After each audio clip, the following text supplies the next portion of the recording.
Wayside School Gets a Little Stranger, Chapter 8, Santa Claus. 'Twas the last day of school before winter vacation, and the children were having a small celebration. Their artwork was hung by the blackboards with pride, snowmen and mooses, and a joyful sleigh ride. They ate homemade cookies, red and green ones of course, when Kathy declared, "I don't believe in Santa Claus." She just opened her mouth and said what she said. Santa Claus isn't real, and besides that, he's dead. So you bet I will pout, and you bet I will cry, you bet I will shout, I'm telling you why. Stephen covered his ears. "No, you're wrong," he shouted. "It's not true. There is a Santa Claus. I know there is."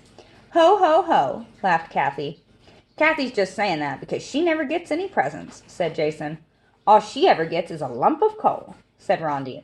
"Wrong," said Kathy. "I get lots of presents. My parents buy them for me. They have lots of money. They buy me anything I want." She bit the head off a reindeer cookie.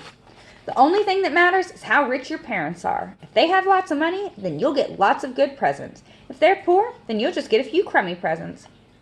Everyone tried to argue with her, but Kathy just asked them all the old questions, like, how does a fat man fit down a skinny chimney? Or, how could he visit everyone's house in the whole world in one night? And of course, nobody knew the answers. Nobody ever has. "Only Santa knows the answers to those questions," said Rondi. "Don't you even like Christmas?" asked Stephen. "Sure," said Kathy. "I get lots of presents, and I don't have to work." Then she stuck out her tongue and called Stephen a jerk. Poor Stephen sputtered, and his face turned quite blue. "If you don't believe in Santa, he won't believe in you." But Kathy just yelped, "You know that it's true. Do you still believe in the Easter Bunny, the Tooth Fairy, and Miss Zarves, too?" "Let's ask Miss Jules," said Mauricia. "She's a teacher who's wise. Let's ask Miss Jules. She never lies." The children crowded round their wise teacher's desk and asked her the question never found on a test. "Is there a Santa? You're a teacher with smarts. Is Santa Claus real?" they asked with pure hearts. And oh, Miss Jules, that teacher so wise, looked at their faces and bright eager eyes. She had to say something. It was her job to reply. "Tell them," yelped Kathy, "that reindeer can't fly." Outside the window, snowflakes were falling. Inside the window, Miss Jules was stalling. "Are our parents all liars? Is it all just a trick to make us be good for fear of St. Nick? Tell us the truth. Don't try to fake it. Is there a Santa? Let us know. We can take it." Miss Jules cleared her throat, and she cleared it again. She put down her pencil. She picked up her pen. "Hey, look!" shouted Leslie. "Look there. Who's that? Someone is coming in through the Guzak." Sure enough, the door opened. It had to open quite wide, as a strange-looking stranger stepped sideways inside. He wore a red suit and had a white fluffy beard, and even for Wayside, he looked pretty weird.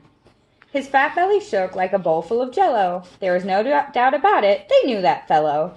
It was Louie, the yard teacher. "What are you doing in that stupid suit, Louie?" asked Sherry. "Aren't you hot?" "Why are you wearing a fake beard?" asked Todd. "Is that a pillow under your jacket?" asked Jason. Kathy was delighted. "See," she said, "that proves there's no Santa Claus. If there was, Louie wouldn't have to dress up like a fool and pretend to be him." "I'm not Louie," said Louie. "I'm Santa Claus. Ho, ho." "You're lying to us, Louie," said John. "Everyone is always lying to us. Kathy's right. Christmas is nothing but a dirty, stinking lie." "I was just trying to bring a little holiday cheer," said Louie. "Go home, Jerome," said Terence.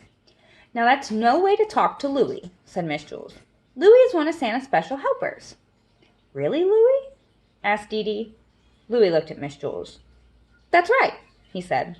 The children were all very impressed. "Have you ever met him?" demanded Kathy. "Well, no, not exactly," Louie admitted. "See," said Kathy, "it's just another lie." "You don't have to meet Santa to be one of his special helpers," said Miss Jules. "Then how do you know what he wants you to do?" asked John. "Well, that's easy," said Miss Jules. "You just have to be nice to other people. Whenever you give someone a present or sing a holiday song, you're helping Santa Claus. To me, that's what Christmas is all about, helping Santa Claus." "Can I be one of his helpers?" asked Damien. "You bet," said Miss Jules. "Hey, everybody," shouted Damien. "I'm one of Santa's helpers." "Me too," said Allison. "There must be a Santa Claus," cheered Stephen, "because it feels so good to help him." So the children all helped Santa in every way they could, by singing songs and giving gifts, and just by being good. "But there is no Santa," Kathy continued to yelp.